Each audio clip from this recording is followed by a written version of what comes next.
with the Board of Certification for Athletic Trainers here in Omaha, Nebraska, along with my colleague Kendra, who you guys have met already. And I've been with the BOC, this is my 20th year, and as the Associate Executive Director, I'm really involved with staff and staff development. So when Denise Vandell decided to have all of our staff, our board, anyone that comes on take Strength Finders, I just was glued to it. And like many of you said, it was like it spoke to me. I didn't have any surprises. I was like, wow, that is me. So I really, I've done other things, but this one really spoke. And we've been to the summit 2 years in a row, and we'll plan on going again this year. So it's just such an amazing opportunity that we want to have this language within our staff and within our organization. We're big believers in just positive reinforcement and focusing on strengths and not negativity. And I would say, I'm just lost a word, but it had to do with negativity. See, we don't use it so much, I can't remember it. No, I'm just kidding. But so, yeah, I just got real passionate with Strength Finders, and Kendra met Adam at the first summit. And so we've been in communication with Adam since then. So we are really excited to be a team doing this together for the BOC. Great. Glad you're here. And yeah, tonight's session, we're going to cover some content from the third pre-session video. So it might be a little unfamiliar for you, but we'll see. Okay. Yeah. Good. Glad you're here. All right, Flinda, do you want to take us away? Sure, I do. Well, I think we should just jump right in and talk about the alignment meter homework. So would anybody like to share their experience with it? Any insights they had? Just anything really. We'll start there and we'll direct it from.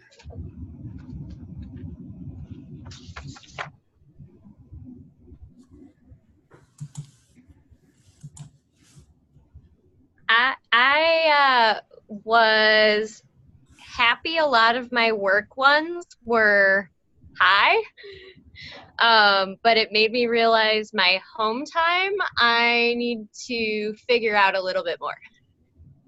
And I think I've always used that with StrengthsFinder, is thinking about it in the work realm and not taking it home as much as I could. Do you want to say a little bit more about any specifics? Getting my kids out the door was a 15. That's my lowest. What themes were bumping up? So I think I could activate my arranger and maximizer a little bit more. Harmony was disengaged. And I don't have the answer yet, but I thought putting a number on the process of getting out the door in the morning was very eye-opening. It is pretty interesting, isn't it? How yes. It's like these things we have to do every day, and you just don't even think. That's why we have people put like their commute down. We were talking in another group, and one person who had positivity and I can't remember off the top of my head. She has a few of the relationship building, but she was talking about how her commute, and it's Houston traffic. These two people are commuting through. This is no joke, right? So she was talking about how she actually really enjoyed her commute. It was a time for her to like think about the day ahead and what was, unfolding, and kind of excited about some things that were coming up at work. And then the other person in the room was like, I also had the commute in there, and he had empathy and not harmony. He is deliberative, so risk assessment. And he was like, I hate the commute. Like the commute was my lowest of the day. And so it's just like, it's so interesting to see those things of like, okay, well, if it's low, like what can you pull in? And that's exactly the right direction to go. I had a very similar experience, but where I was like, oh, that's something I do every day. Why is it so low? Oh, I make this one little tweak and now it's really high. So I think I just would have continued to suffer, That's great. Lauren, I'd like to ask, so I'm using these 5 themes here. You wove in harmony, and I think that might be from your original top 5. But I Yes. wanted to ask you, just based on your themes, which ones are for like getting your kids ready in the morning? Would you say it's not very maximized? Would you say that communication doesn't really land well? Communication doesn't land well. I don't have the patience for individualization. So it's basically, I probably have it. I just haven't figured out how to activate it in that time and moment. Yeah, it's such a pressured time. Yes. Yeah. And for context, I'm dealing with an irrational 5 and 8-year-old. So the communication is not landing the way you'd like it to. yes, not really a time for the relator to kick in. Right. So that's where I think it might be interesting to say, all right, we need to, for getting kids out the door in the morning, we need to dial down individualization. You'll want to meet all their individual needs, but you can't. It's too time pressured. So you have to let that one go. Communication maybe needs to happen a little differently. Like it needs to not happen verbally, but maybe, non-verbally and visually, and align things so that, like a checklist in the morning that they all follow, and, and then, Theory. What's that? In theory. In theory. Yeah. Yeah. So maybe look at bringing up some of your other themes to play more of a role. It's just what we're looking to do is try to create more alignment in your life, and you can't get rid of your kids. So we may as well try to find a better way to streamline that process in the morning. Yes. Well, I also Definitely. think that's one where it really is going to bump up against Maximizer because, with a 5 and 8-year-old, like in getting ready for school, it's never going to be the best it could be, which is hard. And so that's the one where I'm guessing gets really like, this is really rough. But I think there is something maybe more. But do you want to share maybe one that was high at work or a different part of the day? So I said 120 for one. You give me a scale and I break the rules on the scale. I like it. I like it. The best could be better. And I actually did it. I had done it and prepared for last week. So it's actually what I already shared about that presentation that I think really could click all of them together. Nice. I love it. Does anybody else have one they'd like to share? A couple.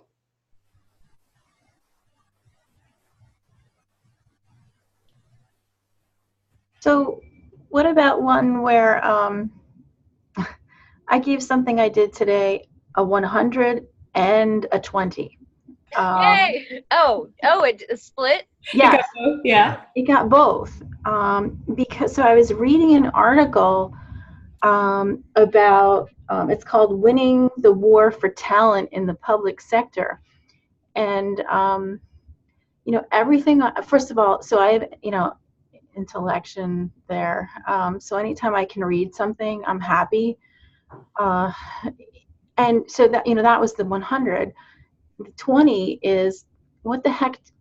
I want to do something with the information and I feel powerless. I want to make change, but I don't know where to start. Who's going to listen to me and how do we get this going? So it's frustrating at the same time. Wow. So, Adam, I think you're highlighting Kendra's, but My bad. It's harder to tell with the screen No, share. I was not even looking at the names. So yes, this is the one I was trying to. And was it that feeling of responsibility that you couldn't just go ahead and do what the article was talking about? Was that the feeling that was bringing it down to the 20? Yeah, I think so. Like, I want to do something about this. I know I can help fix it, but I need other people to help me, and I'm not sure they're there yet. Yep, that's I could see why that would bump up against all of yours, actually. The relator that, the trust just isn't there yet, with the group, or even the group isn't there yet, maybe entirely. The connectedness, just knowing like how important it is and how good it could be. The harmony, just knowing like it's out of harmony with when people aren't using their talents. But also just, and that's interesting too, because I did something similar when I was filling this out. I can't remember what I was doing, but it was something that I really enjoy. But I was like giving it this really low score, but also like, but I'm really enjoying the thing I'm doing. What is wrong? Well, it turned out that there was like some music playing in another place that was like totally distracting me, and I didn't realize it. So I couldn't focus or, intellection on the thing I was doing, which is something I really enjoyed. So all I did was like, all right, well, now I know how to fix that. I'll just, make sure I'm in a quiet environment, and then I'm really happy. Like I'm not distracted. So, obviously that was a tiny detail, and not like this one you're talking about is a much bigger one. I think that the piece to look at is in that article, like what you can do, like where you can start. Because I think with responsibility and connectedness paired, you're going to feel that a lot, is my guess, of like, just that pressure to make it, and the harmony too, of course. But maybe if you can identify an action to start, that will relieve some of that pressure of the responsibility, even if it's very, very small. I think that is just one of the ways I've seen helps when responsibility is kind of like saying, hey, I want to be doing something.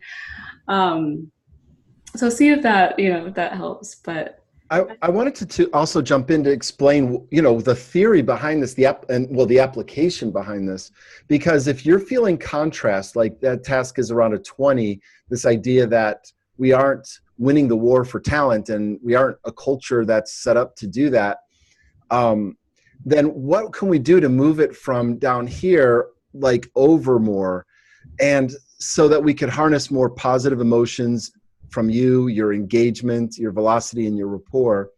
And so this is how to use this tool, is to say, all right, we've now identified a source of contrast, and now what would it look like to move it toward alignment? And my thought on this would be that maybe changing the organizational culture is a bridge too far. It's not really doable. So maybe shift the focus to being about, can I start some conversations with people around this idea of becoming a culture that really embraces talent and nurtures it and grows it, and just have that be the focus rather than changing the culture itself. Just start the conversations. And then from there, we could weave in your themes to try to harness that. So your connectedness can help make this connection to people, between talent and culture and the benefits to the organization. And your relator might start with people who you consider to be close confidants and get their feedback on it. And maybe they have a host of talents that they could bring to bear in the situation as well.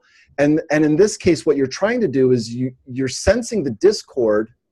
So now articulate what harmony would look like.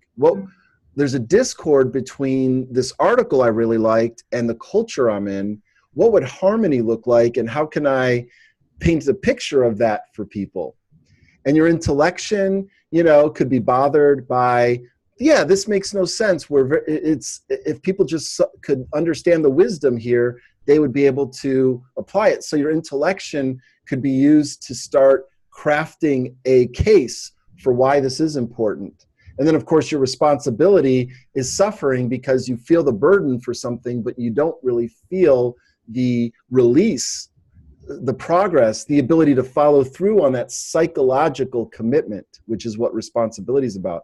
So it's not just about where's the alignment and where's the contrast. It's about now, in relationship to our themes, why is there this contrast? And how could I leverage my themes differently to produce alignment. Mm-hmm. Yeah, absolutely. And this is something we're talking through it this way because I have found, and I think Adam as well, is that this can be a very powerful tool for your clients. It will help them connect, we'll get to that in the coin model, to their themes, but in a very particular way where they can start identifying for themselves, okay, this is exactly when in my real life this shows up. And then you, as you're helping guide somebody through it, if it's one-on-one or in a small group, you'll have time for this, hopefully, where you're going to help them guide, look at why the thriving is thriving. That's always really important and sometimes overlooked. And actually, I would say a place to really kind of hyper focus, and then use, just as Adam just described, those places of contrast to bump that arrow the other way. It's just, this tool is so simple, and it's just such a good way in for your clients around their top fives. That's one thing we used to find before we were using this, that like, it was almost like, oh, these themes are floating out in space. Yes, I identify with them, but how are they really showing up? And there was just like a lot of trying to get to that conversation. And this will just take you right in with your clients. And it'll open it up to other examples, that they've experienced in the past. And you can very deliberately do that, of course. But I think you'll enjoy work. I mean, I've enjoyed using it with people. And so I hope you do too.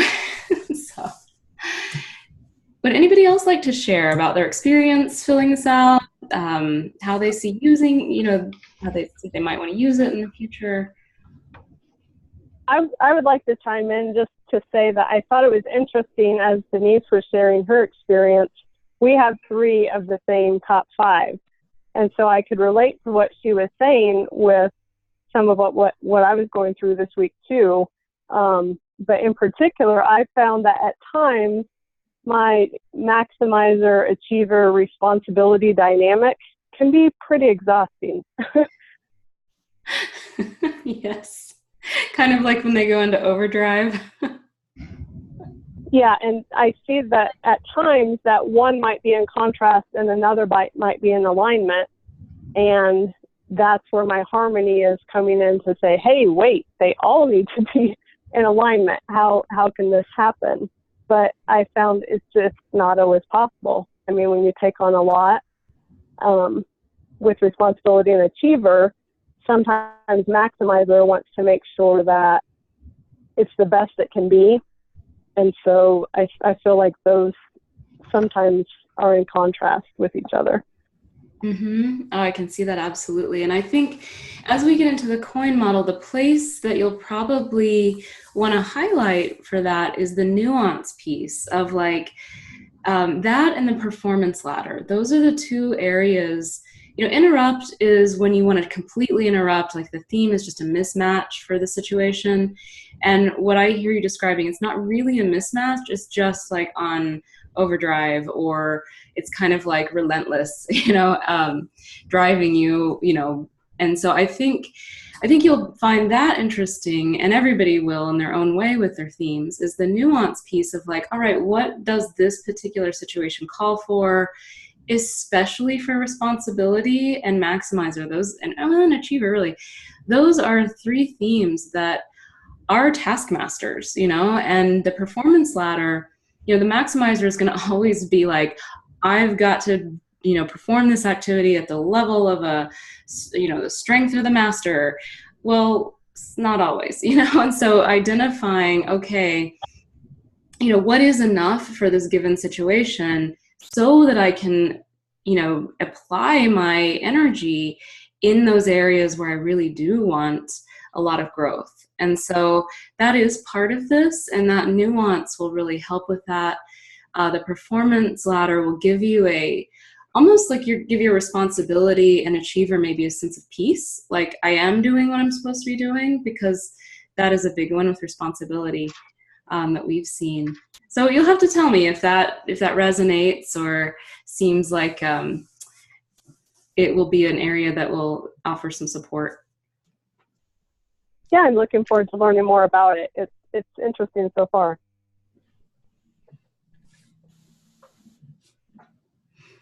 Any other questions about the alignment meter worksheet, how to use it, anything?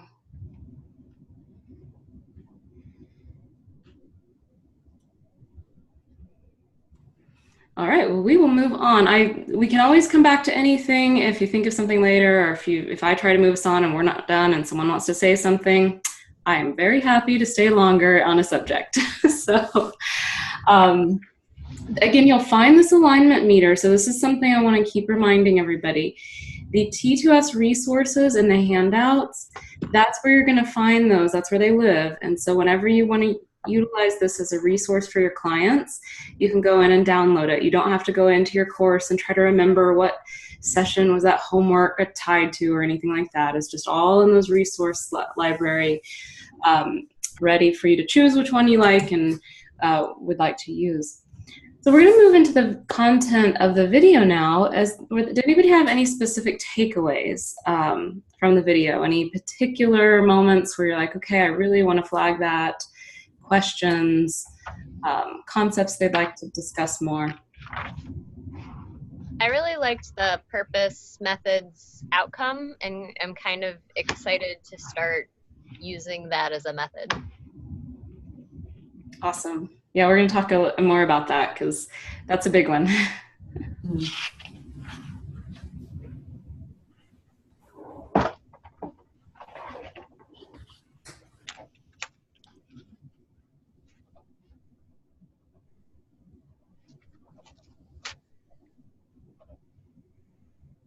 Anybody else have any questions, comments from the video? I can also say for the first time, I feel like I understand the theme anatomy cross-section. Oh, good. Okay. Yeah, that's another great tool for clients, especially because you can print out the top 5 report for them and give them a lot of nice material. I think it's down further in session 3, Adam. Notice me scrolling through looking for it. Yeah.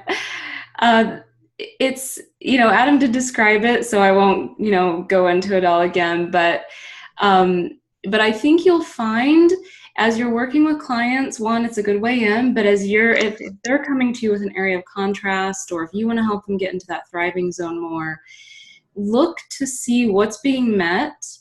If it's, if things are matching, you can really go to this material to kind of guide your discussion with the client, and you can bring them back to it a lot. So, for example, working with a client right now, and she's trying to get a voiceover portion of her acting business off the ground again. She'd done it before, and she was going about it in a way that was just very hard for her. She was suffering, and she has adaptability. So, and activators are number one.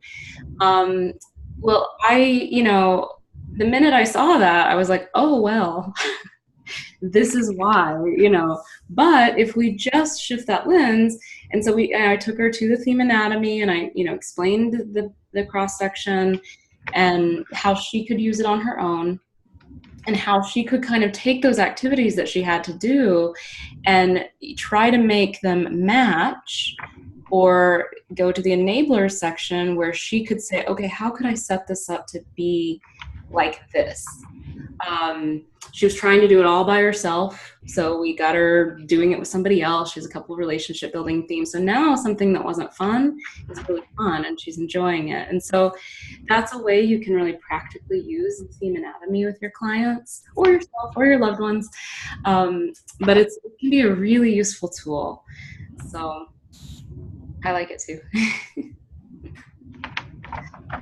Let's talk about the POM, because that's definitely something we want you to take away. That's a tool you can use with clients to orient your sessions. You can use it from big picture, organizational level planning, all the way down to like, why am I sending this email right now?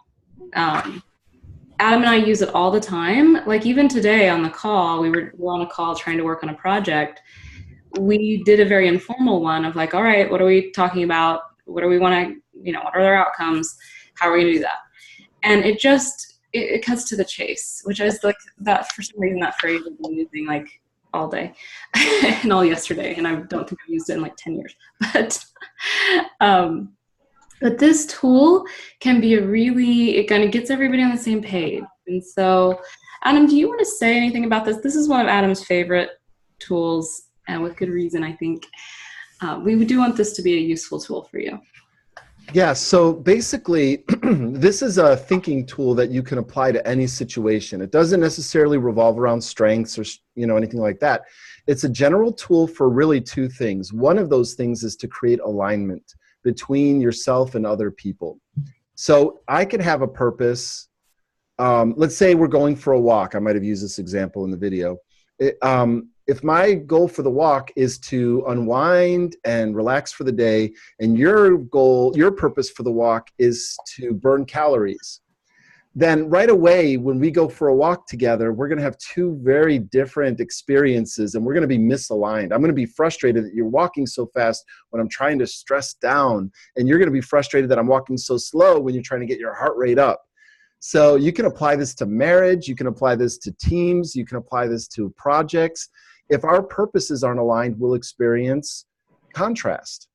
And if our outcome, we might have the same purpose, maybe our outcomes are misaligned, we'll experience problems on the outcome side of it. What I'm shooting for and what you're shooting for are different. I think, for example, with Lauren's getting her kids off to school in the morning, you might have different purposes from your kids. You might have different outcomes, and you might have different methods. You might be misaligned on all three. Yes. And the absence of alignment is the source of all drama. Whenever you experience drama, like workplace drama or home life drama, it's because there's misalignment. And these are the three main areas where you could identify that misalignment. Maybe. And you can actually, hopefully, you can take people to this. If you see there's that misalignment, try to identify which area is it in, and, talk them through this method. Along those lines, did anybody find themselves kind of trying to apply it this week? I know it was new content, but did you use it for anything?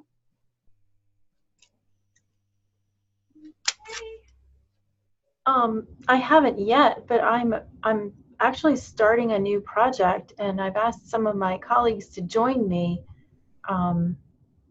It's something I could do on my own, but I have a feeling that by bringing other people in the room with different themes of talent, I'll have a better product in the end. And so as I'm thinking about how to set up the first introductory meeting to get everybody on kind of understanding what this is about and where we're going with it, I'm absolutely going to use this because I can see there being some possible misalignment here, and it's just going to get us off on the wrong foot, and this is too important to let that happen too. So I think that's really great. When you're working with other people, using this tool will focus everybody much faster, and it'll harness their energy. Because, if you're all aligned on the purpose and the outcomes right from the get-go, you'll reduce the drama. But then in the methods part, you can actually assign roles based on talent. So you can eliminate a lot of that kind of wasted effort and potential struggle right from the get-go, which I think is really fun. Have all of the people that will be in that group taken the Strength Finder? Probably the majority of them have, and I actually have all that data because my office is the one that kind of encourages people to do that, and we pay for the StrengthsFinder books. So yeah, I have that. Well, one thing you might consider is going into the document generator and getting their top fives and a team grid. Mm-hmm. The team grid is the one Adam pulls up of our group. That can be a really fun and orienting thing to do with a group right from the get-go, I think.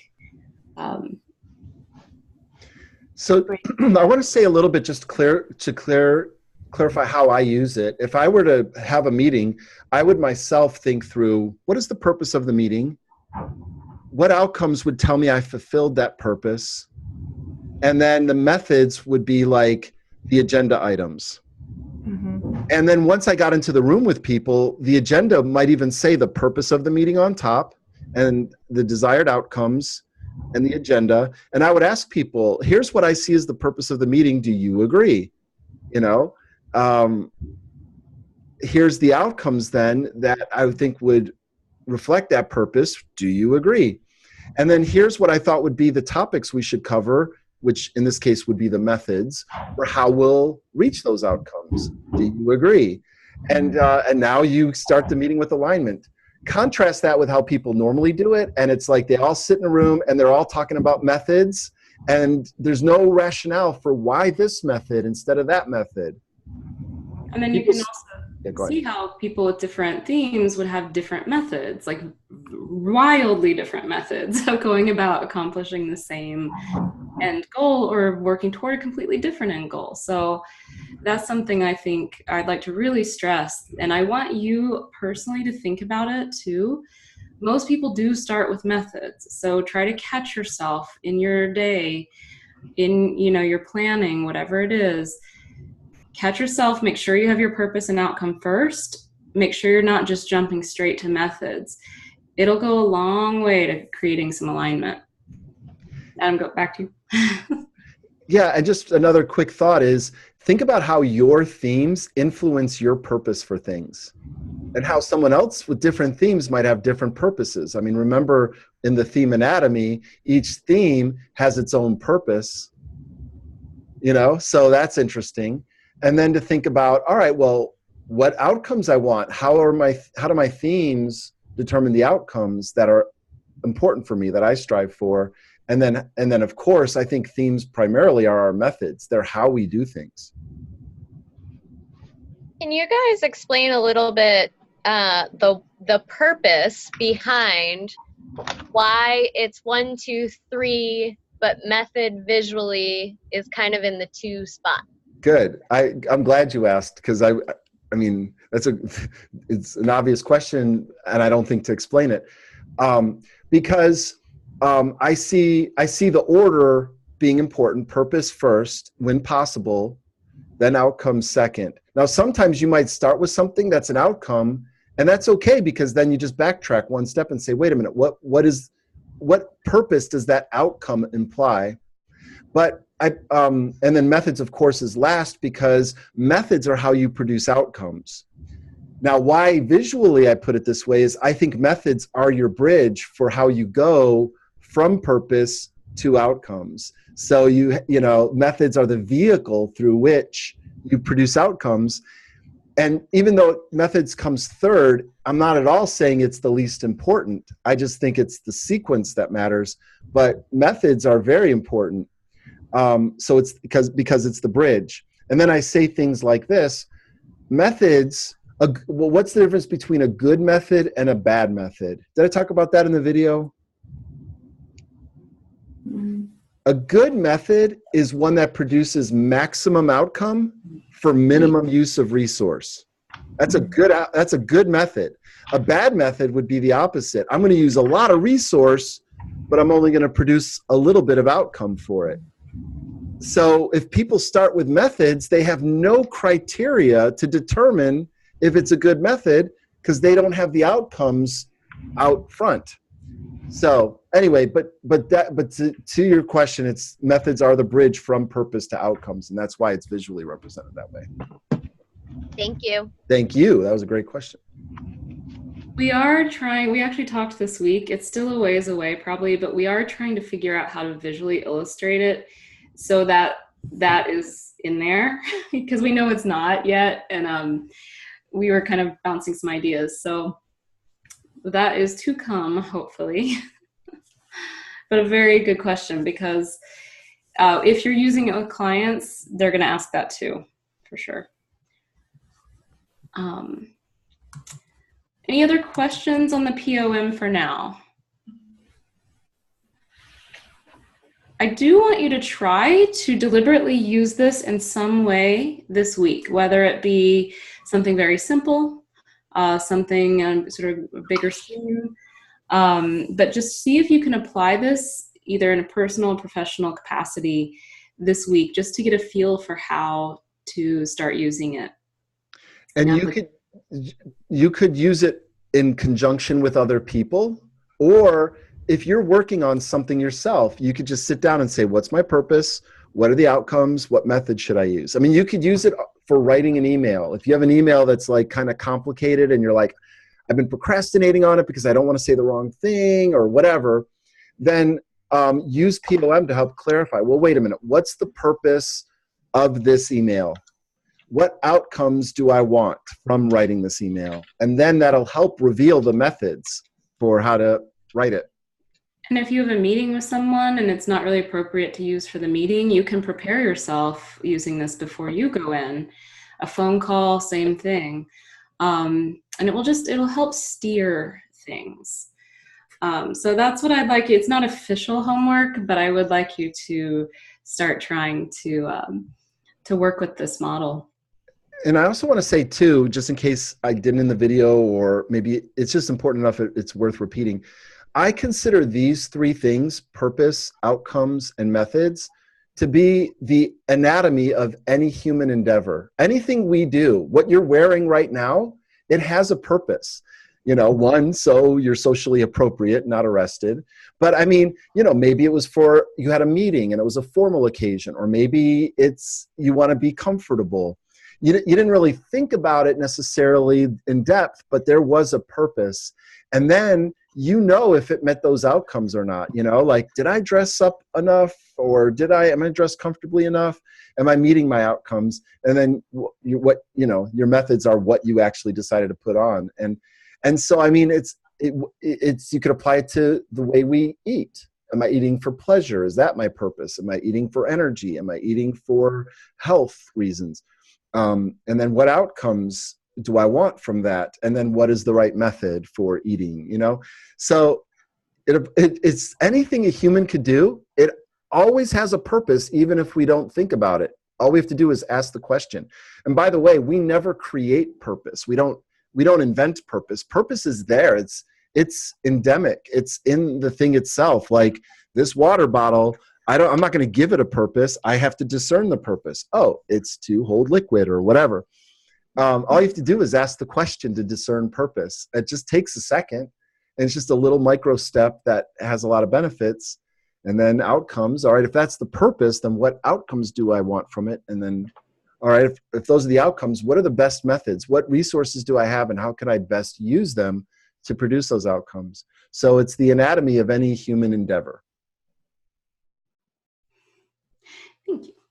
That's great. So let's move into the intervention part. Have you used, now that you have your top 5 and some of you already work with people, one, have you had any experience or found yourself in some kind of intervention role over the past week, specifically related to themes? So what I mean by that, there's all the different kinds, formal and informal, coaching, facilitating, training. I think if you want to pull that up, Adam. Is it early on? Yeah. Yes, session 3, yeah.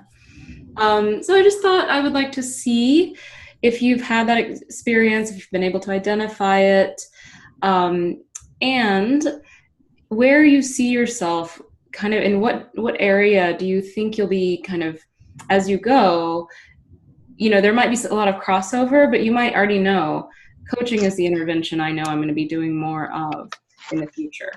So I'd like to open that up. The question was, have you found yourself doing it this last week, now that you know to call it that specifically? And then which role do you think you might be engaged in primarily in the future?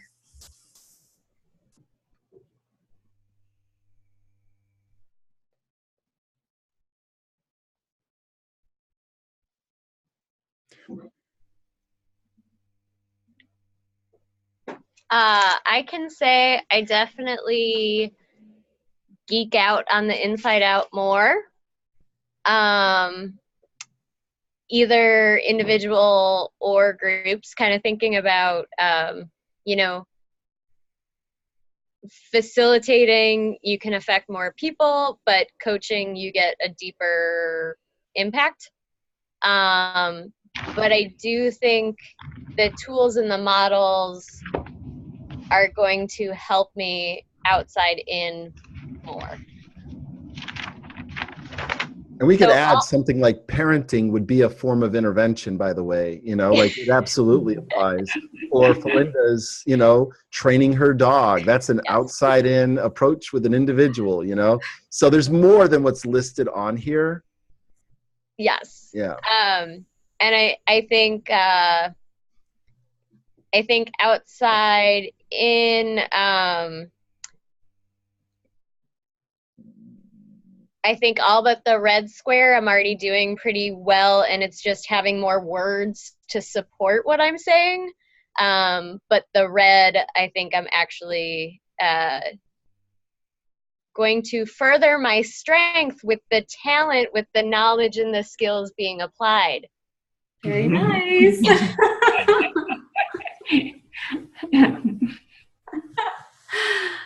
I get it right? Proud. It's music to my ears, your communication. Thanks, Meryl. And I just want to reiterate, these three aspects of being an interventionist that I find so helpful. It just reminds me of what my job is. If I want to help people, I want to provide accurate and useful information, whether it's about StrengthsFinder, if we're talking about that, or it's about a specific project, giving them the accurate feedback, giving the kids the accurate feedback in the morning to say, hey, here's the clock. We have to be at your bus stop by this time, or, you have to be dressed and ready to go by when the clock is over here, or whatever. I don't know if they can even read time.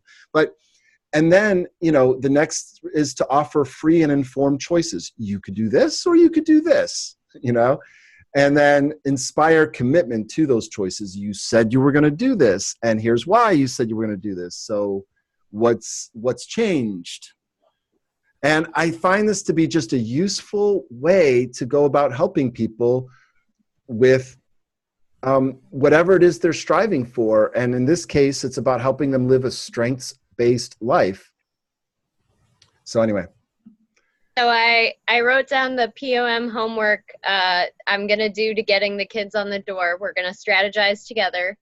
I've already put a sticky note on my computer, my work computer, saying POM to think through processes this week. And we have a summer strategy session that in my notes last night, watching the video, I already said, this is how I want to approach it from. So.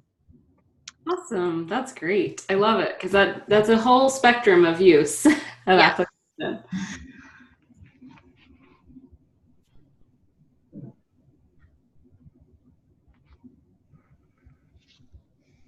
Anybody else want to talk about their role as an interventionist and how they see it shaping?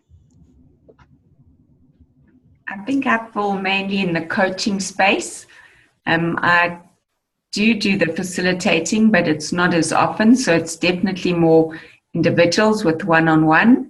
I think the outside in is more in my personal life that really comes to play. So I'll have a lot of my friends phoning me for advice, or when I'm being a mom, or when I'm being, my husband comes home every night and he wants to talk about his day and his team. And he always tells everybody that he gets a tap on his shoulder at midnight sometimes to say, we need to have a chat. And I know that something's been bothering him and he hasn't come out with it. And then at midnight, I'll say to him, okay, wake up, sit up, let's have this chat. So I think that's really more on my personal side, but in my business, it's definitely probably 80% is coaching. That's wonderful. Yeah, and I'd like you to, that's why we're talking about this too, because I do want you to identify those formal and informal roles. When you have this knowledge and all of these tools, you're going to find, I hope, that it also influences your informal experiences as well. Certainly, obviously, most of us are here for our formal application with our clients, but it does, cover the spectrum, and it can be useful in many ways. And I do want to point that out. Anybody else on their role? I think I'm probably more on the outside inside, in both the purple and the red categories. So what I was talking about earlier, in this new group that I'm pulling together and I'm going to use the purpose, outcomes, and then methods. That's actually to create a mentoring program here within my organization. So it's a big need, and it's a big lift, but I think this is really going to help me through that development process. Who knows if I'll end up being a mentor or not. Maybe I'll just be the person who administers the program and kind of manages it internally, but I see myself in that role. And then I probably would have leaned more towards the facilitating for the group work that I do with my community leadership program, but that's really more outside in intervention than inside out. So I guess it's training. I don't know. Yeah, I totally see. And I think it'll be exciting to hear how the program goes. I think whenever you're starting something new and hopefully able to use this material, hopefully that'll be a support. But, I know Adam and I both, we're always here to help if you have any questions or if we can be of help in any way. So let's see, where do we want to? Yeah, let's just talk about this one. Have you found yourself adjusting any of your relationships in your life now that you have the context of your top 5 and are getting more into this material? And a lot of you I know have already shared the StrengthsFinder with people close to you. If you haven't, I would like you to try that this week. Like, just see if you can either get somebody's results or get someone to take it so that you have something to talk about with them. But have you, just as we get more into this material, have you adjusted any ways of being with people in your life?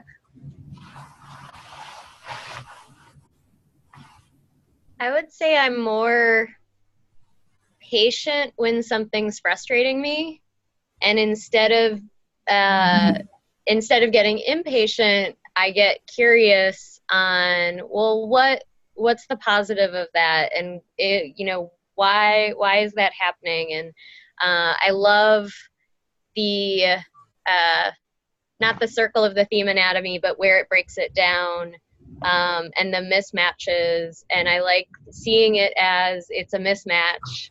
How can it be corrected, or how can we tailor that response to be a better fit, or help the person realize they have to do this, but how can we engage it in a different way? So it's very freeing, and I feel like I'm going to be a better human by being more patient.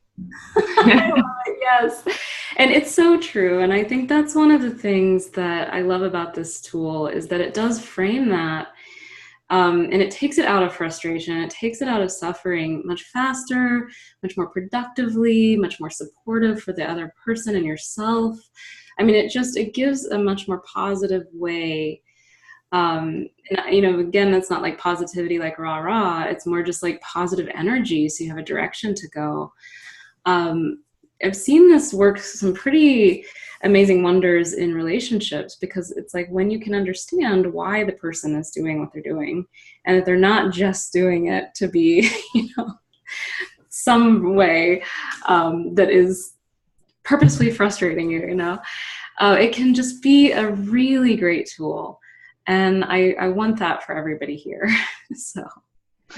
Yeah, there's a principle I think is really important in relationships, and that is, if I want us to get along, then I need to help you meet your goals, and I have to help you live up to your values. I can't violate your values, and then if I want to not get along with you, then I need to prevent you from meeting your goals, and I need to violate your values. So if I know your themes, then I know your values, and I can help us get along better. It's as simple as that. And But if I hold you to the standards of my themes, then I'm just going to be disappointed because you'll not be able to meet my standards. Where I have a theme very high, I also have my standards very high. Like if I have communication as my number one, I'm going to easily be frustrated with other people's attempts at communication. That wasn't creative. That didn't help land the point. That wasn't very clear. If they just did these things, you know, so if I have responsibility very high, it's going to be really hard to please me because I'm like, that's not how you follow through on a commitment. I had to come and ask you. You should have come to me and told me where you were on the status. And, you know, you left me hanging and I didn't know if you did anything with it. Now I'm not going to delegate to you anymore. You're unreliable, you know, and it's like, well, that's a little harsh. So we have to learn to help people, not through our themes, but through their themes. And anyway, I think it's very important. Yeah, I'll just chime in too. Ann and I, we've worked together for a while now, and we certainly, I think, are better partners to each other now that we can understand and appreciate each other's top five. I think there may have been some conflict before we knew our results because, as a specific example, 2 of her top 5 are my number 33 and 34. Oh. So when we found that out, it became clear, okay, yes, she needs to be the woo. I'm not the woo. Woo's my number 34. Mm-hmm. And in general, I like to prevent problems where she has restorative as her number 1, and that's my number 33 is restorative. So while I don't mind solving problems, I would rather prevent the problem to begin with. Mm-hmm. And so I think that example in particular, I think we appreciate each other more now as partners because we understand those talent themes. That's fantastic. I mean, and just those 2 examples are so perfect because if there's any opposite to relator, it's woo. Yeah. Relators, their social circle is an inch wide and a mile deep. And for woo, their social circle is a mile wide and an inch deep. Generally speaking, right. I mean, that's overstated. And then maximizer doesn't want to deal with anything that's broken. It wants to take things that are good and makes them great. And restorative is like, what's not working and how can I make it working, you know? And so you would have, if there was an opposite for maximizer, it'd be restorative. And it's such a great example too, because in the leadership book on talents, there's a phrase in there which is a bit overstated, but I think it applies really well. It's that, you know, individuals need not be well-rounded, but teams should be.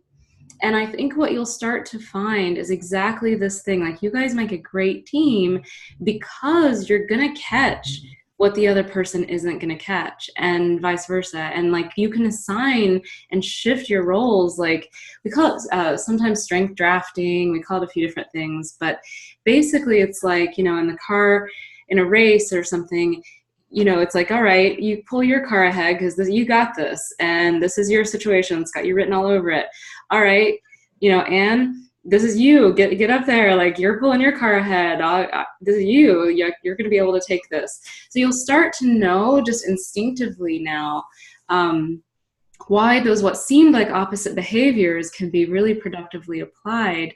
You probably were already doing that in many ways, but I think you'll just do it much more seamlessly, and it reduces the friction.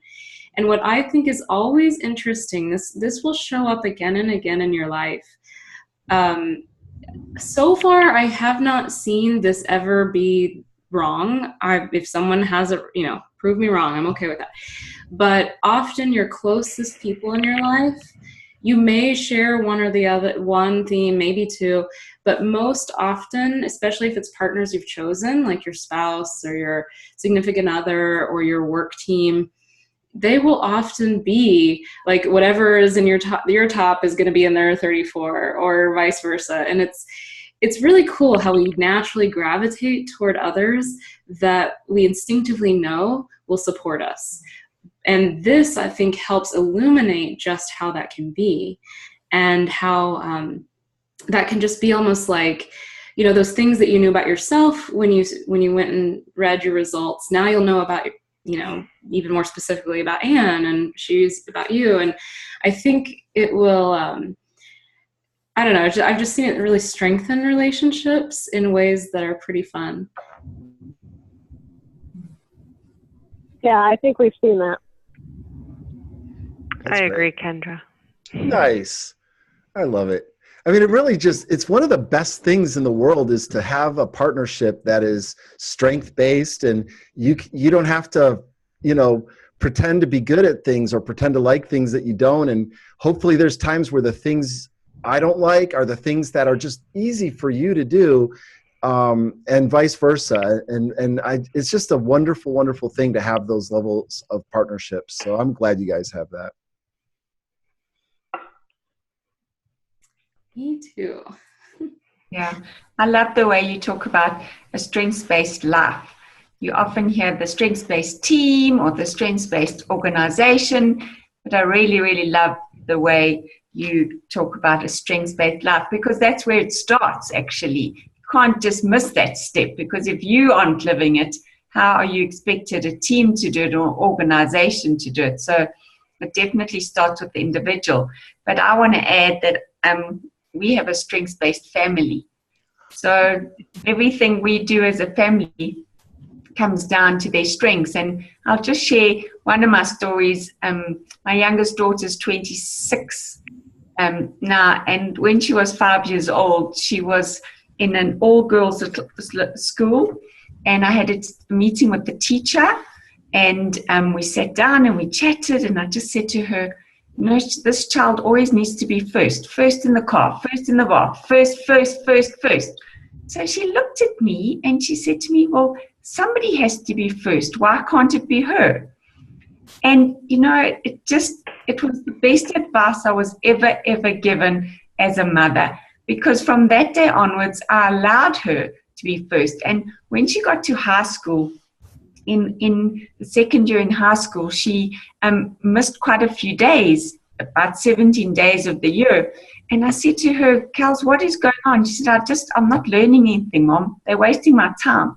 And I'd realized the school that we had her in had really just got really narrowed, and it wasn't feeding her competition. And she'd done her strengths when she was about 15 years old. And what was her top theme? Competition. And so I actually changed schools for her. And my friends all told me that I was a dysfunctional mother, and what was I doing? And it was the hardest thing she'd ever done in her life. But the last 2 years of school were the best years of her life. So it was really a good decision. And I think if we hadn't done and worked on the themes and understood them, I don't think that it would have worked out like that. So we really do. And my eldest daughter's got harmony. And when she was little, I used to say to her, why don't you ever argue with me or tell me I'm wrong? And she used to always say, I'm sorry, Mommy. And when she did her the assessment, it came out that she's got high harmony. And so we're always very aware of that as a family. My husband has high deliberative. We all have responsibility in our top 5. And so I really do. I know that with my husband, I always have to plant the seed, and I have quite high activator, and I just want it done. So let's put in a pool. I've put the pool in already, and now he's going, no, hold on. And so it's really helped us as a family to understand one another and give one another space in order to be more of who you really are. And I think that sometimes we so often want other people to be more like we are and think like we do.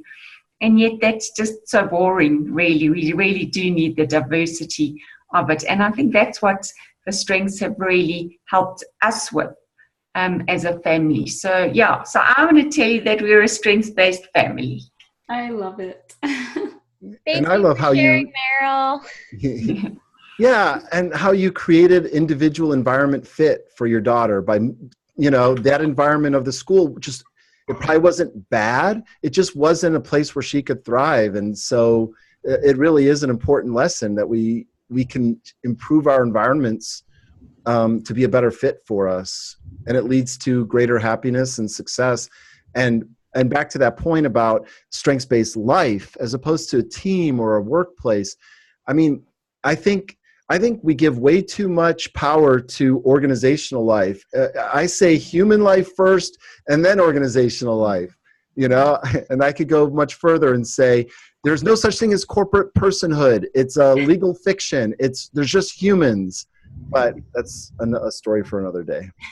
Well, and as you probably can guess, I agree with that very strongly. And I think that, you know, for Adam and I, yes, sure, we want that professional life to be a great and thriving place, of course. But far more importantly to us is that the person and the people that they love are in that place too. To us, that's just what it's about.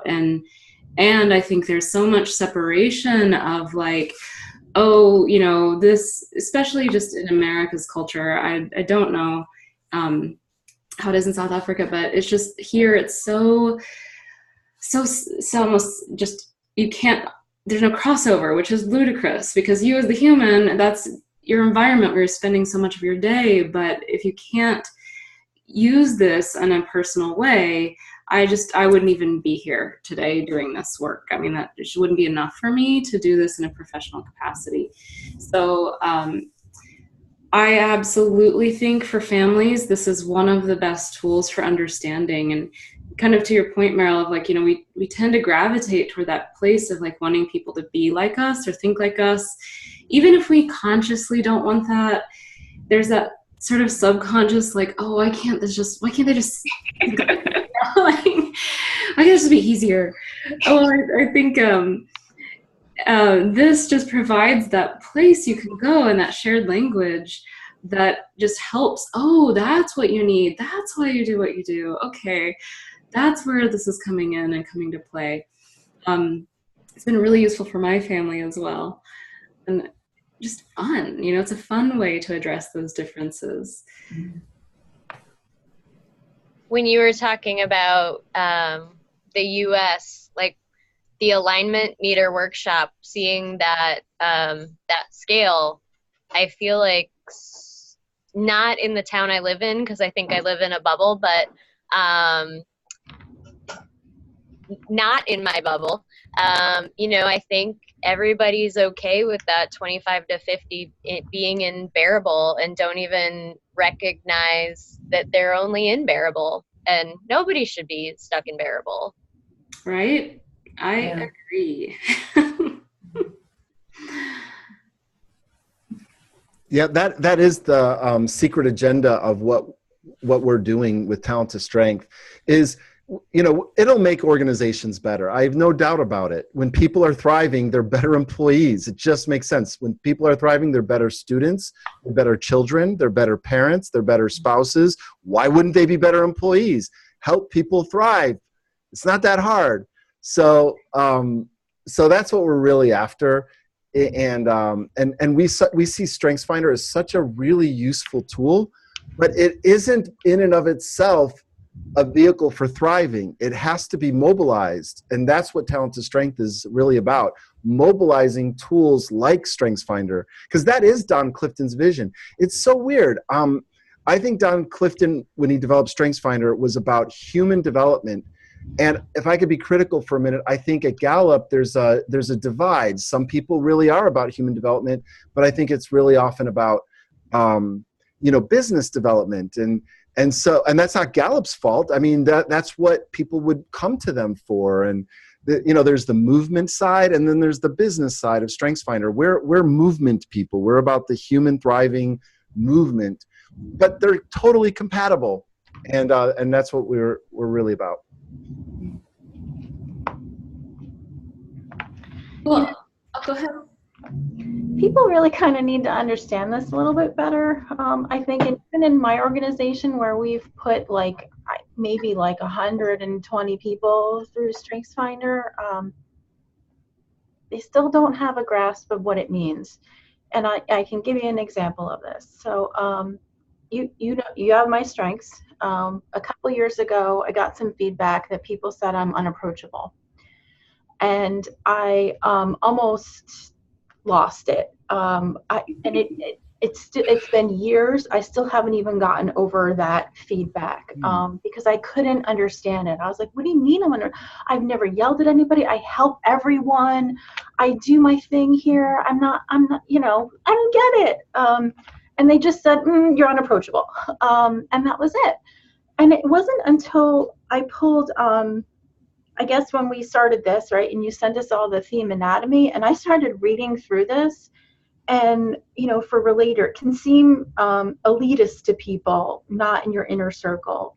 Intellection comes off as aloof or disengaged, unapproachable. And I'm like, people just don't understand me. And then the next feedback I got, probably like 6 months ago, from my boss, who is a woo #1, top theme is a woo. She said, "You need to be more woo. You need to win people over, winning others over." And I'm like, that's not me. And so I've been struggling with how to do that. But I think last week on the, our time together last week, I kind of had this aha moment. And maybe I'm wrong. You can let me know, Adam. But I kind of thought I need to get to woo in a different way. I need to use my themes of talent, because I'll never be woo, but I can get to that same sort of concept through my own themes. I agree. Okay. Yes. I mean, it's building positive rapport with people. How could you do that? Well, I see 5 themes that you could use to help build rapport with people, and this one here, it might need a little kind of tweaking in how you do it, but you can form extremely deep connections with the relator and intellection that you never could with woo. You know who should woo? Your boss. Your boss should be out there wooing for you. Because your boss will have fun wooing. So let her do that. Say, look, help me, help people know that I'm more approachable. Because once they do know that, I will take that relationship really deep. And it'll be meaningful. And that's, that's a classic example of somebody saying like, well, why can't you do it the way I do it? This is how it works for me. Genuinely probably wanting to say, oh, this would be a way to, seem less approachable. But I think that feedback was probably, it just sounds off, completely off. I don't like unapproachable at all, but I have intellection, and I've been told that before, and you'll hear this when we get to the thing. We break down the videos in 4, and we're about to start that actually next week. But the intellection, the thinking face, is a serious face. If you're thinking, you're probably you have a look of concentration on your face. Mm-hmm. I have that. And so I've often been accused of being detached, or no, I'm listening, I'm thinking, I'm not trying to artificially smile or something. So I think that it's interesting now that I do know that about myself. I will catch it in the moment of like, oh, I guess I should smile here. Well, so one of the things I did was, because I'm always reading, like on the computer or whatever, and my back was kind of like to the door of my office, and people would walk by and I'd never like look. I'm reading something, and so what I've done is I've reoriented my desk, so now I have a view of the door, so I can stop and wave and smile and say hi while I'm still reading. It's funny how these. I want to share this. My number 34 is includer. So in my neighborhood, I live in a kind of a closed-in neighborhood, nice, quaint little houses and stuff, friendly neighborhood. And I don't know my neighbors. I don't talk to them. So, but I do take my dog for a walk every day, twice a day in my neighborhood. So about 6 months ago, I started practicing this. It was really hard to do at first, but I decided I was going to wave to every car that passed me. you know? And there's still like a guy in the neighborhood who I really don't like, and so I don't wave to him. And there is a woman in my neighborhood, and I don't know exactly which woman it is, but she yelled at me for not having my dog on the leash. So there's a couple women I don't like. I don't know which one it is specifically. So there's 3 of them that I don't wave to, but everyone else I wave to in the neighborhood, you know, so to exercise my includer. And his relator is pretty high, if you didn't guess that. Something to piggyback, Denise, off of performance evals. One thing, so first of all, I had a similar performance evaluation that I walked out of so disheartened, but the good thing about that was, as someone who then does performance evaluations, I vowed to never hit somebody at a core value wrong.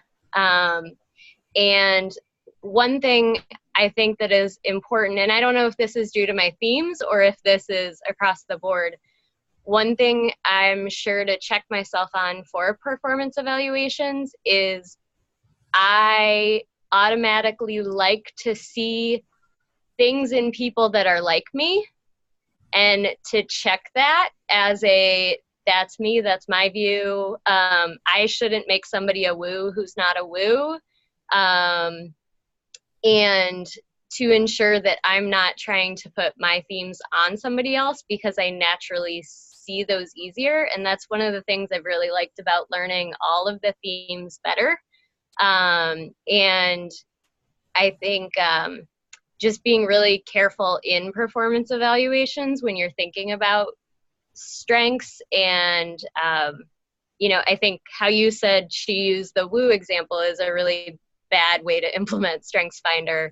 But I think that could have been done in a very different way. And that wasn't as clear or communicative as I meant it to be, but hopefully that made sense. Thanks. I thought it was clear. And I agree, Denise, that like it takes a lot to, you know, we see this all the time, that a company will like the concept of the StrengthsFinder, and so they'll start implementing it, or somebody in the company will know a lot more, and then other people will take it. And then it's like it just doesn't go anywhere, or it only goes this far. And we would like to change. We think you all will be the agents of change inside organizations. Because it takes a lot. I mean, it's a lot of information, and not everyone wants to go as in depth, nor needs to apply it constructively. But we see this just time and time again. You know, it'll be this huge initiative, it gets rolled out, and then it just kind of goes away, or it gets used in this kind of odd way. But that's one of the things that we are trying to do, is just to instill a deeper understanding and kind of that bigger picture context for it, so that you don't have to be exactly an expert, but you do have something that's a framework, a working knowledge around why these themes are, like, why does the assessment is not where it starts, you know? And that's what I think people often mistake, is like the assessment is the beginning and the end. That's just a tool in a larger framework. And so we think if we, you know, we hope that as you guys start to implement this in your organizations, that framework provides the context for this information for people. And it takes time, you know, as you can see, of course, you've seen it already in your groups, but and each organization, you know, that culture of the organization, some are already further along, but we do believe that a much more organic and like having people inside the organizations have the knowledge is usually a better way to go. Or like if a consultant comes in and does facilitation, we try to support, just encourage people to get shorter, longer term, so there's time for it to integrate. Rather than, you know, yeah, we do 1 day trainings, we do 2 hours and 4 hours, but we don't prefer that for this information when possible. So, you know, just as you're kind of thinking about how you want to work with this inside the organization or outside, we do find it's more successful if there can just be like little bursts, you know, over time. A course like this, if a leadership team is not willing to go through a course just like the one you're going through, then we can pretty much guarantee they will be wasting their money on doing a strengths intervention, a workshop. I mean, maybe there'll be like little, improvements.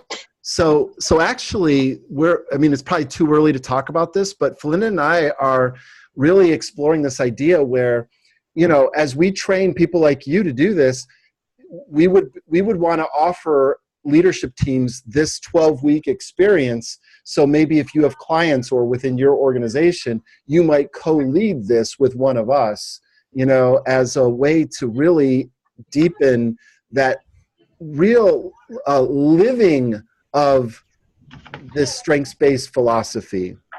To get people to go through this experience, as Felinda said, micro doses at a time, consistently, as opposed to like a 1 day or 2 day thing where you go through it and then by the time it's over, you have to play catch up and you forgot everything you learned in the 1 or 2 days, which is what happens over and over again. Or the managers hire us to come in and do a workshop, and then we leave and there's no change in the dynamics of the organization, and they think that they've done StrengthsFinder. They're like, we've done it already. No, you really haven't. You've just scratched the surface. So anyway. Well, I want to just catch us before we can stay and talk more, but I know we're going, we're getting closer to our 90-minute. So I just want to review the homework for next time, and then we'll stay and talk. We'll keep talking if you want to. You can go if you want to. But before next session, the homework is listed. It's just to view the coin model video, the short one. It's just a little introduction.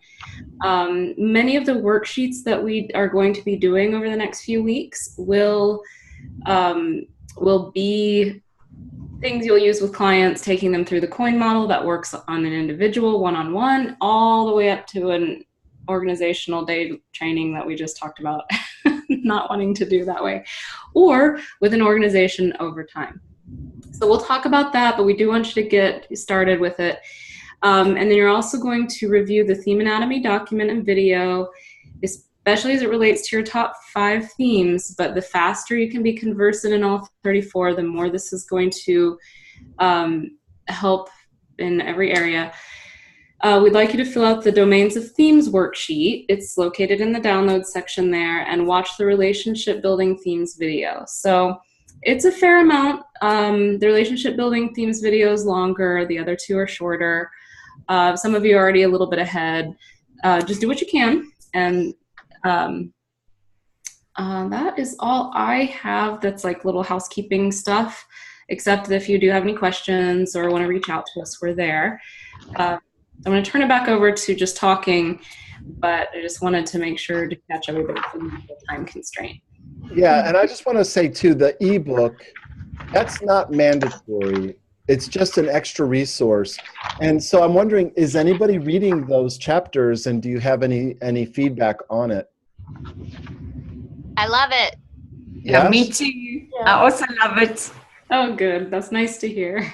And I'm sure there's a lot of typos in there and all of that. It's still a first draft, but we hope that it mirrors what we're teaching in the course.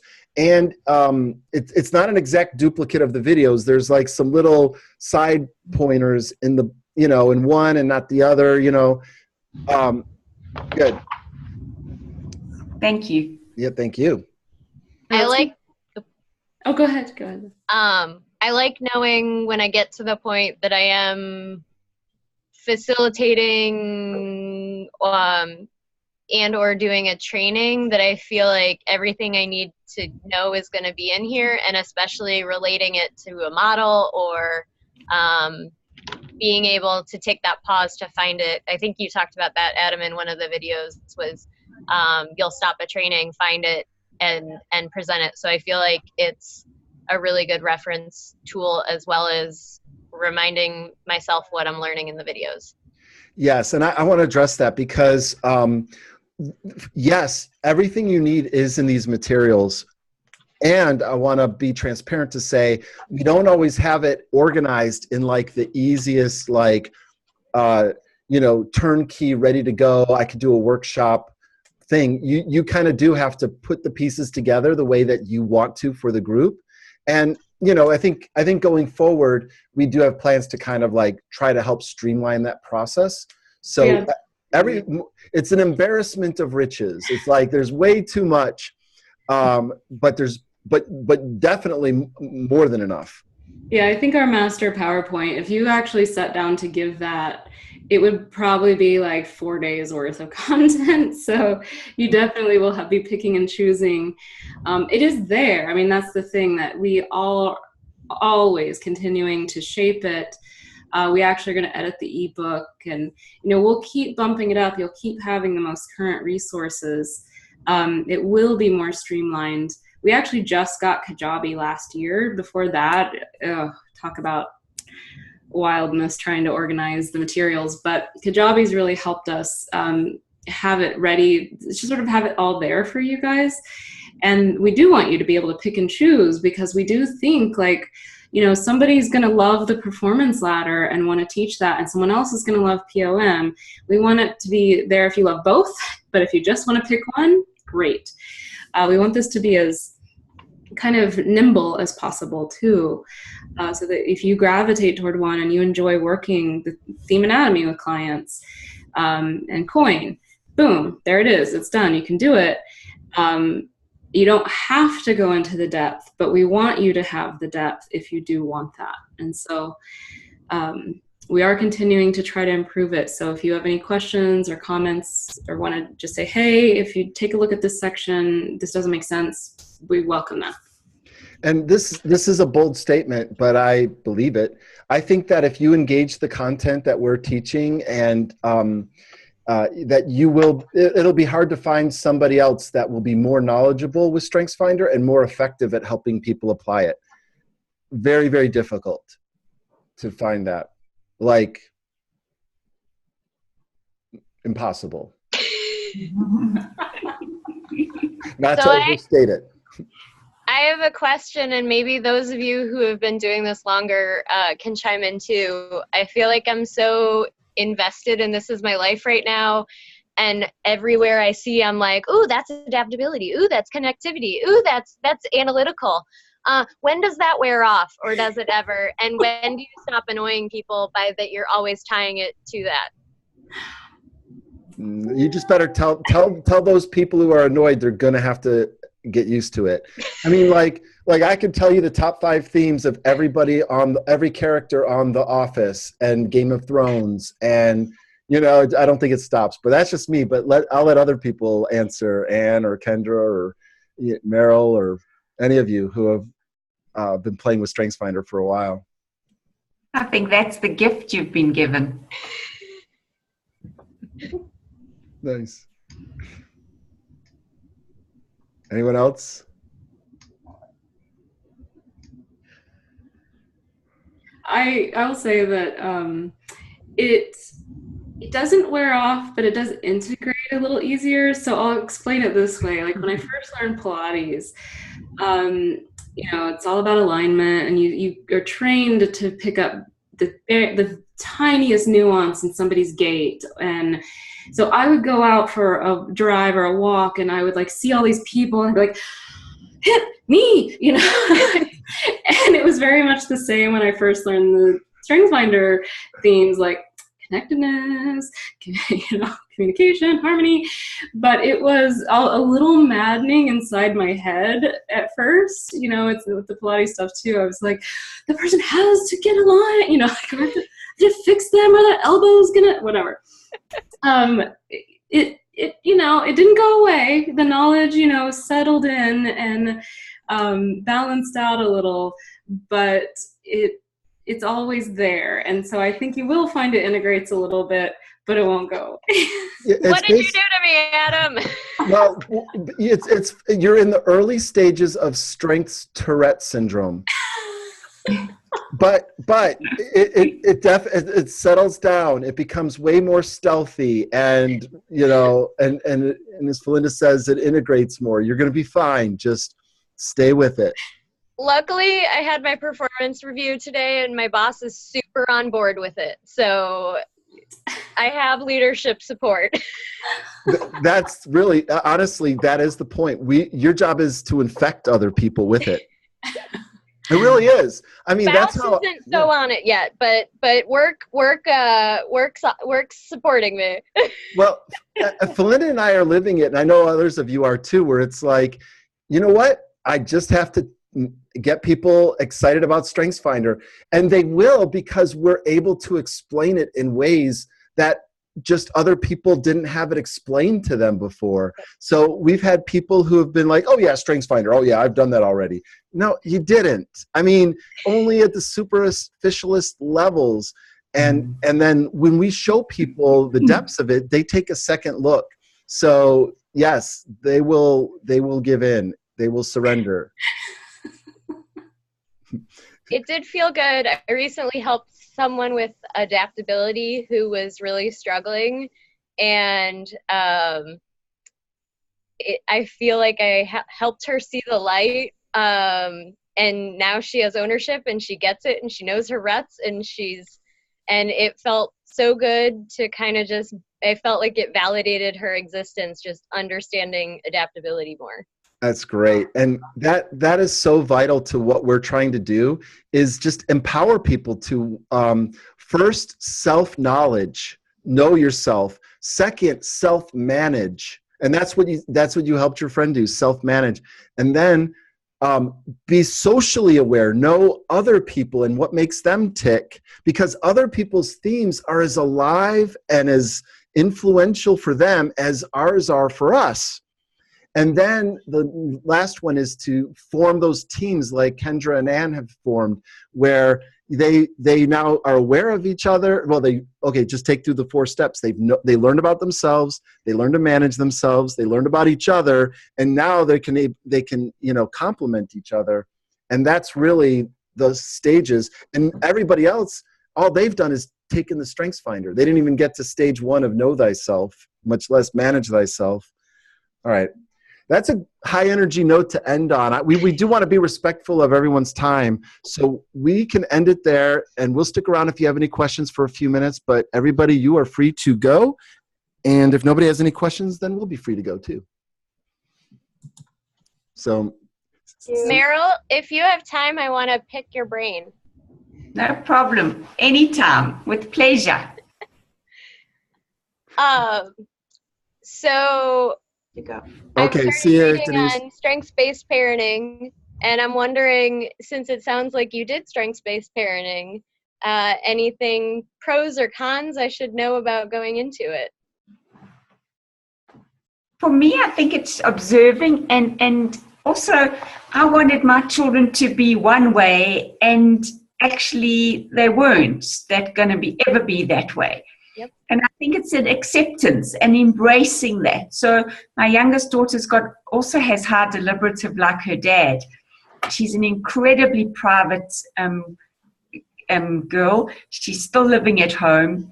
She's fiercely independent. And it's an acceptance, that's who she is, and allowing her to be that way, and feeding her competition. So instead of me trying to suppress it to go, well, actually, that's not acceptable, is actually allow her to be more of who she is. Knowing that, and I have to just add that what the teacher did tell me was that in the morning, she was the first in the queue every single morning. And she didn't do it by pushing anybody or hurting anybody. And she said, so if she can do it in the nicest way, that's what's important. And I think that to me, I think I've got really beautiful girls because they're kind and caring and mindful. And I think if you can teach your kids that it is all about respecting other people and respecting yourself at the same time. I think I was also very strict with my girls. I was a very, very strict mom. I didn't allow them to have boyfriends. They were allowed lots of friends, but there was none of the serious nonsense. And I can remember Kayleigh coming home and saying, oh, I'm in love. I said, what's love? Please get over it. I don't want to know any of that nonsense. And I think in that way, they tease me today because I was really, really strict, and people cry with laughter when they hear what kind of a mom I was.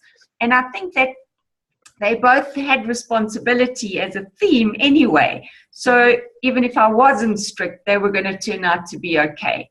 Mm-hmm. And so I'm very proud of them. And I think that I struggled being a parent because I think sometimes I had to remind them, I'm the mom, you the child, because they were both quite nerdy, really. And I don't think I would have coped with an out there kind of a child that wanted to experiment, that came home late or had been drinking. I think I would have had heart failures. And my daughter is married a man, a youngster. He's 32, and he's as naughty as anything. But I did grow up with a family with a father that was just off the charts. I had two brothers that were off the charts, so I was streetwise. So I'm onto him. That's what I keep telling him, is that I have a husband and two daughters that might be nerdy, but I'm streetwise and I'm onto you. And I can see he pulls the wool right over my daughters completely.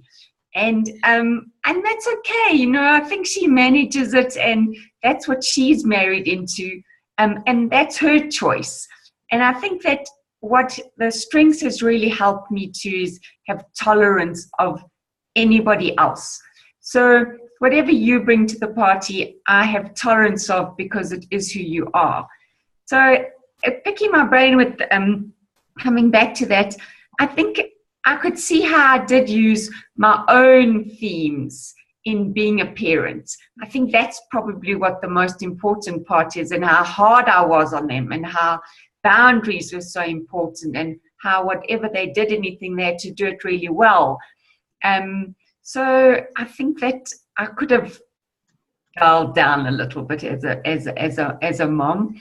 But today we're a very close-knit family, and both the girls love being with Gavin and I, and we made a conscious decision of being friends with our kids from when they were little, not when they became teenagers and all of a sudden. And when I say friends, I mean it in enjoying one another's company. It was still a parent-child relationship, but it was a lot more about being friends, having experiences with them, taking them to a restaurant, or taking them to movies, or to a show, or traveling with them, or they became kind of. And I think that people often say, as a family, it's very unique because our girls love being with us, and I think it's because we invested in them from when they were little, as enjoying one another's company.